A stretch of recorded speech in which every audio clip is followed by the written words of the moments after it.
I've been following The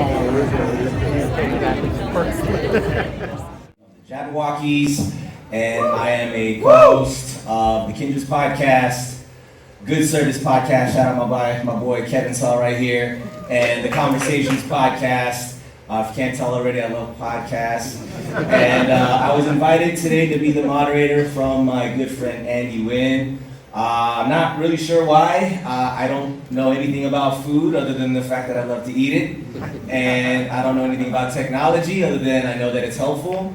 But I do know the power of collaborations, so that's what we're going to be talking about today.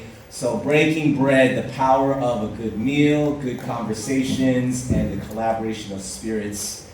And before we get into anything, the most important thing, if you park over there, don't park there. Your car's gonna get towed. Park it in the back.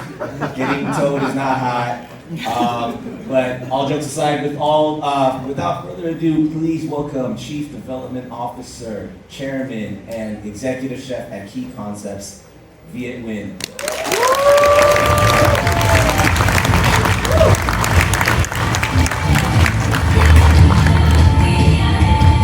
All right, mic check. Good morning.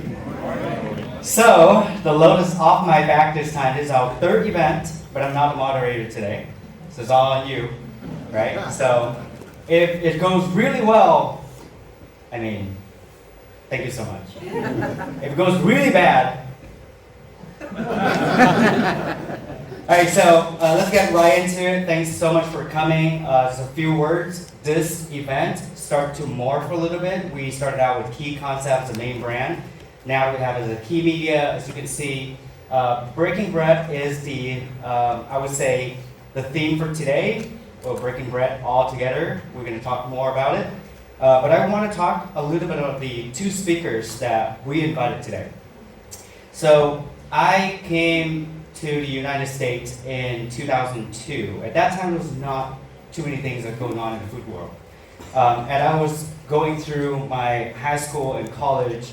I knew there's this one guy called Andy Wynn. He's just popping everywhere. He was doing a lot of cool things.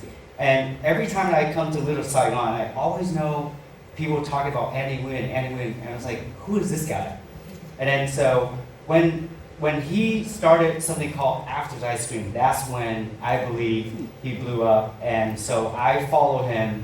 And everybody that I know of that talks about food wanted to be the next Andy Wynn. Nobody did. Andy Wynn's the only one. So I looked up to him, talked to him from time to time, and he's always graciously given me good advice. And along the way too, also, there's another guy that I knew of that was doing a lot of cool things in food. His name is Paul Tran. And one of his biggest, I would say, very famous brand that he did in Orange County, actually the first store of that brand to open in the West Coast, in Orange County, in Costa Mesa, which is the Halal Guys. How many of you guys have ever tried Halal Guys? All right, so that was his big project. Follow him, talk to him, chat with him. We actually worked together for a little bit. And knowing that he has a lot of knowledge about how to scale business, understand the food world really, really well. And if I knew at that time, we were starting out very small. We only had one restaurant. But I knew at one day, if I could get to a point where I could talk to them, then I would eventually invite them to talk with us and share their knowledge. And that day is today. So when I call them, I know that the advice that you're going to get today, the information that you get today, the knowledge that you get today, they can literally charge people tens of thousands of dollars for it. Sometimes hundreds of thousands of dollars. But when we invited them, they were willing to do it for free. So a big round of applause to Paul and so we put together a little bit of clip. We're going to go right into the talk, but I want to show you guys something now. Right? My name is Viet Nguyen. My name is Andy Wynn. Hi, my name is Ben Chung. My name is Paul Tran. Pastor, and I'm a co-owner of Kinjin's. To be completely honest, I did not start out as a restaurateur. I started out in computer science, focused strongly in the hospitality industry. So I was looking at every ways possible that technology can help. I've been in the restaurant industry for 9 years now. Launched a lot of different concepts, starting with After's Ice Cream to Mad Black Coffee to the upcoming Trail Burgers. Helped open, I think, 80 plus restaurants in the past 9 years. When you pursue something that you're passionate about,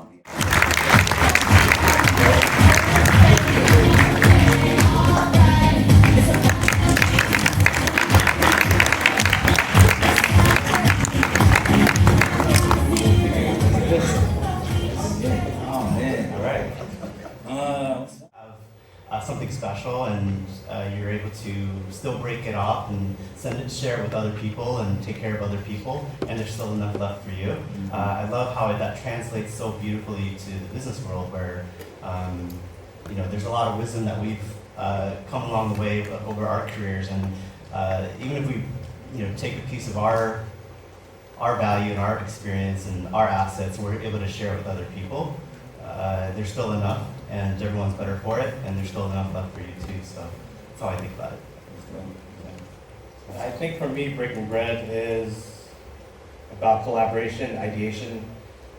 Breaking bread for me is, when we're just like us hanging out here, we're sitting down, having a good meal, talking about different ideas, and a lot of things come from it. Whether it's us become partnerships, advice, new things that spark from it. But I think that's a big part of breaking bread for me.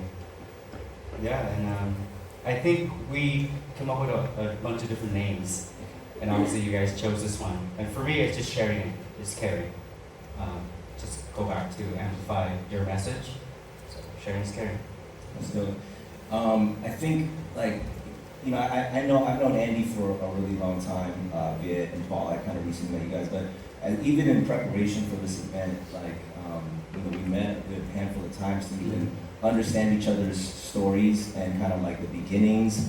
I mean, we're looking at all these amazing food concepts, behind us. I feel like everybody's story is so important. And as we were talking earlier, I was asking you about the names of your restaurants, and I think. We can go into what those names mean, but I think the power of breaking bread is storytelling, right? Like we sit down, we have a meal, and we share stories. And the meal is kind of like the connector. It's like that's the collaborator, right? But can you guys tell a little bit about the importance of storytelling and how you incorporate that into the concepts that you guys have built? Start with me? Sure. Alright, so that's the thing, right? So I came here as an international student. And so obviously I wasn't born here.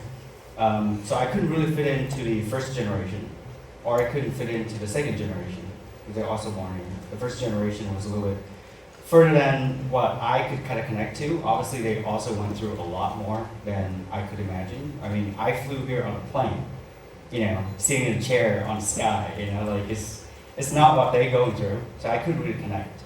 So I name myself as a 1.5 generation, which is we're not sure where we're at. We're confused. We don't have a voice. So sharing a meal would bring people together. How I felt. So pinpointing when I was growing up, I really want to just tackle the biggest problem in humanity, right? Obviously, when you're younger, you always think big. And once you get a little bit older, your dream gets smaller and smaller and smaller. But for me, I felt food and shelter are the two biggest problems that humanity faces, because that's practically just only two things that you absolutely need. I don't know how to do real estate. I don't know how to do shelters. So food was something that's natural to me. So sharing something over a meal would bring people together. I knew that, and so restaurant was natural to me. The first concept we created was soup noodle bar. That was my first introductions, my first hello. And so soup in Vietnamese means broth, and I think that's the most important thing. So that was the story I'm trying to tell. The second concept we did was box kitchen. And in Latin it means voice. And it's literally that, because I moved from LA all the way down to Orange County. So finding that voice was difficult for me. And so if you look at all the names that we named all of our restaurants, it's literally my mental health at that time. That was the market history of what telling me what I think at that time I want to tell that story. So Vox was my voice, like how do I even fit in? And how can I bring the first generation, the 1.5 generation, and the second generation to sit at one table, share a meal, and talk about things? And then the next thing that we wanted to do was, obviously we felt all of the staff needed a place that they could shine. So we felt, in Little Saigon, we needed a gem. A little gem that we could find. We literally didn't even want to put a name on the door because we want people to find us because we were a hidden gem. Actually, I stole it from you because you never put a sign on your after that screen. Because we couldn't afford it. True that. And so that was a North Star for all of our staff to like, hey, if you really work hard, you can go to Gem and do anything you want. Bam, COVID hits, right? And then out of nowhere, we don't know what to do. So at that time, to kind of rescue the company, we had to create a bunch of other brands so that we can operate out of Gem. And so we found another brand called Nip Cafe. Have you guys been to Nip Cafe? And so the only reason why is because at that time, I missed Vietnam so much, I couldn't go back. Nobody in Vietnam could come here. Everything was shut down. So everyone was coming to me and it's like, hey, we really miss Vietnam. We really miss the routine in the morning. We get a cup of coffee, like routine. Routine Vietnamese means name. Let's do it. So we actually put out a bunch of like stool in the front, just like the street of Saigon in Hanoi, and people just have a cup of coffee and call it Nip Cafe. At that time, it was just, if we can't go to Vietnam, I'll bring Vietnam to them, right? And then during that time too, all of our teams started to kind of break off a little bit. The pandemic really broke us apart. And so how do we mend it all together? And in Japanese, there's a word called kintsugi. When a bowl is broken, you don't just throw it away. You mend it together using gold. You show off your scars. And so we use that as a North Star for our Japanese cuisine. And so Kin Craft Ramen came out to be because kintsugi. So we have to mend our team together using gold. We have to show our scars. Scars are okay.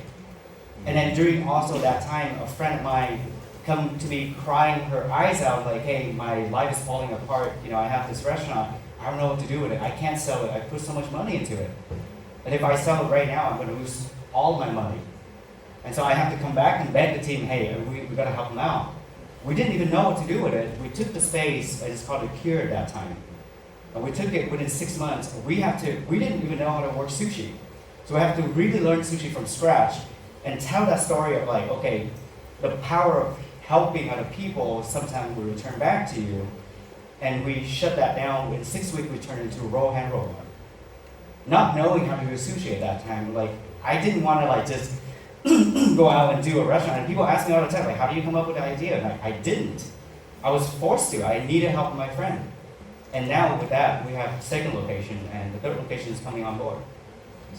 And as you can see, that's all kind of like my mental stage, things that happened in our life. And when I talked to the team, they really supported me. And we found another restaurant, right in front of Box Kitchen, and it's called TikTok Sandwich. And they were struggling, and they really needed a beautiful space. And I remember that the first restaurant, they called it Gem, but also me and my partner was both Gemini. So the first restaurant is Gem. It's naturally that we call the second restaurant Enai. It's Gemini. That's why the first restaurant had the olive tree, the second restaurant also had the second olive tree. It's kind of like a match. And as time goes along, and we can go on and on about all these different names, but even our own company right now, we call it the Key Concept, because at that time, I was at the lowest point of my life. She was born, my daughter was born, her name is Kira. And so my wife came to me like, name it after her, and we're gonna fight for her future. And so we call it Key Concepts. So all these names have all the meanings, and as you can see, like, that's just a story I'm trying to tell. I'm trying to tell a story through food. And so that's what it means. Yeah, give it up.